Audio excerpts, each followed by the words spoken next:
Big ബോസിന്റെ 79-ാം ദിവസത്തെ ലൈവാണ് ഇപ്പോൾ ഹോട്ട്സ്റ്റാറിൽ നടന്നുകൊണ്ടിരിക്കുന്നത്. ഈ സീസണിലെ അവസാനത്തെ നോമിനേഷൻ പ്രോസസ്സാണ് നടക്കുന്നത്.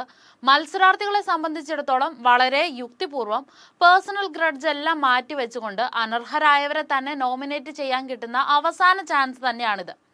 ലാസ്റ്റ് വീക്കെൻഡ് എപ്പിസോഡുകളിൽ അപ്സരയും അൻസിബയും പുറത്തു പോയതോടുകൂടി 10 മത്സരാർത്ഥികളാണ് നിലവിൽ അവസാന ഘട്ടത്തെ മത്സരത്തിന് വേണ്ടിയിട്ട് ഒരുങ്ങിക്കൊണ്ടിരിക്കുന്നത്. ജനങ്ങളുടെ വോട്ട് കൊണ്ട് മാറിമറിയുന്ന അപ്രതീക്ഷിത വ്യത്യാസങ്ങൾ ഉണ്ടാവുന്ന എവിക്ഷൻ ബിഗ് ബോസിന്റെ പ്രധാന ഗെയിം ചേഞ്ചിങ് മൊമെന്റ് തന്നെയാണ്. പ്രതീക്ഷിക്കാത്തവർ പലരും പുറത്തേക്ക് പോകുമ്പോൾ എന്താണ് പുറത്ത് ജനങ്ങളുടെ ഇടയിൽ നടക്കുന്നത് എന്നറിയാതെ വലയുകയായിരിക്കും അകത്ത് മത്സരാർത്ഥികൾ. പലതരത്തിലുള്ള സ്ട്രാറ്റജീസും തന്ത്രങ്ങളും കുതന്ത്രങ്ങളും ഉപയോഗിച്ച് നോമിനേഷൻസ് നടത്തുന്നവരുമുണ്ട്. അതുപോലെ ബാലിശമായ കാരണങ്ങൾ പറഞ്ഞുകൊണ്ട് മാത്രം നോമിനേഷൻസ് ചെയ്യുന്നവരുമുണ്ട്. പക്ഷേ ഇത്തവണ നോമിനേഷൻസ് നടത്തുമ്പോൾ പലരുടെയും മുഖത്ത് എക്സൈറ്റ്മെന്റ് പ്രകടമായിരുന്നു.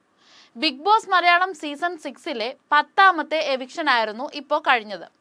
പവർ റൂമിൽ ഉണ്ടായിരുന്നപ്പോഴും ക്യാപ്റ്റൻസ് ലഭിച്ചപ്പോഴും അല്ലാതെ മറ്റുള്ള എല്ലാ എവിക്ഷനുകളിലും കൃത്യമായി നോമിനേറ്റഡ് ആയിരുന്ന ജിൻഡോയെ ഇത്തവണ ആരും നോമിനേറ്റ് ചെയ്തിട്ടില്ല.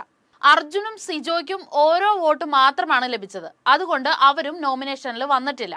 അർജുനും സിജോയ്ക്കും ഓരോ വോട്ട് മാത്രമാണ് ലഭിച്ചത് എന്നതിനാലും ജിൻഡോ, അർജുൻ, സിജോ നോമിനേഷൻ ഫ്രീ ആയിട്ടുണ്ട് ഈ വീക്കിൽ. അതുകൊണ്ട് തന്നെ നിലവിൽ കിട്ടിയിരിക്കുന്ന ബിഗ് ബോസിന്റെ നിർദ്ദേശപ്രകാരമാണെങ്കിൽ ഇവർ മൂന്നാളും ഡയറക്റ്റ് ആയിട്ട് 13ാമത്തെ വീക്കിലേക്ക് കയറാനുള്ള സാധ്യതകൾ വളരെയധികം കൂടുതലാണ്.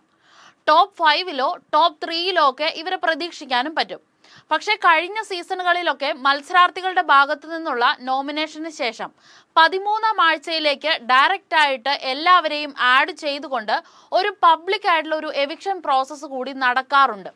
അങ്ങനെയെങ്കിൽ എല്ലാ കാര്യങ്ങളും മാറിമറിയാനുള്ള സാധ്യതകളുണ്ട്. ഇപ്പോൾ നിലവിൽ കയറിയിരിക്കുന്ന ഈ 3 പേർ പിന്തള്ളപ്പെടാനും ബാക്കിയുള്ളവർ കുറച്ചുകൂടെ മുമ്പോട്ട് വരാനുള്ള എല്ലാ സാധ്യതകളും കാണുന്നുണ്ട്. സേഫ് സോണിലാണ് നിൽക്കുന്നതെന്നും ഇൻട്രസ്റ്റ് ഇല്ലാതെയാണ് ഗെയിം കളിക്കുന്നതെന്നും അതുപോലെ ഈ ഇൻട്രസ്റ്റ് ഇല്ലാതെ അവിടെ വീട്ടിൽ നിന്നു പോകുന്നത് കൊണ്ട് മറ്റുള്ളവരുടെ ചാൻസ് ആണ് നഷ്ടപ്പെട്ടുകൊണ്ടിരിക്കുന്നത് എന്നൊക്കെ പറഞ്ഞ്, കൂടാതെ ഹെൽത്ത് ഇഷ്യൂസിന്റെ കാര്യമൊക്കെ മുമ്പോട്ട് എടുത്തിട്ടുകൊണ്ട് 4 വോട്ടുകൾ കിട്ടിയിട്ടാണ് സായി ഇത്തവണ നോമിനേഷനിലേക്ക് വന്നിട്ടുള്ളത്. കുട്ടിക്കളി നിലവിൽ മാറിയിട്ടില്ല എന്നും റെലവന്റ് അല്ലാത്ത കാര്യങ്ങളാണ് ഇപ്പോഴും സംസാരിക്കുന്നതെന്നും അത്തരത്തിൽ ഫൈനലിസ്റ്റ് ആവാൻ ഒരു യോഗ്യതയും ഇല്ലാത്ത ആളാണ് എന്നൊക്കെ പറഞ്ഞുകൊണ്ട് 3 വോട്ടോട് കൂടിയിട്ടാണ് നന്ദന എവിക്ഷനിലേക്ക് വന്നിട്ടുള്ളത്. കോംബോ നാടകം കളിക്കുകയാണ്, നിലപാടുകൾ പറയുന്നില്ല, ഇപ്പോഴും ലൗഡായിട്ട് സംസാരിക്കുന്നില്ല, സേഫ് സോണിൽ നിൽക്കുന്നു എന്നൊക്കെ പറഞ്ഞുകൊണ്ടുള്ള കാരണങ്ങളാണ് ശ്രീധുവിന് 3 വോട്ട് കിട്ടാനുള്ള കാരണം. സെയിം ഗ്രാഫിൽ തന്നെയാണ് ഇപ്പോഴും നിലനിൽക്കുന്നതെന്നും ഇൻഡിപെൻഡന്റ് ആയിട്ട് കളിക്കുന്നുണ്ടെങ്കിൽ ഇവിടെ നിൽക്കട്ടെ എന്നൊക്കെ പറഞ്ഞുകൊണ്ട് 2 വോട്ട് കിട്ടിയിട്ടാണ് ഋഷിയെ നോമിനേറ്റ് ചെയ്തത്. ഡബിൾ സ്റ്റാൻഡേർഡ് ആണ്, വിക്ടിം കാർഡ് കളിക്കുകയാണ്, മറ്റുള്ളവരെ കൺഫ്യൂസ് ചെയ്യുകയാണ്, മറ്റുള്ളവർക്ക് കൂടി നെഗറ്റിവിറ്റി സ്പ്രെഡ് ചെയ്യുകയാണ് എന്നൊക്കെ പറഞ്ഞുകൊണ്ട് 2 വോട്ടോട് കൂടി നോറയാണ് മറ്റൊരാളായി വന്നിട്ടുള്ളത്.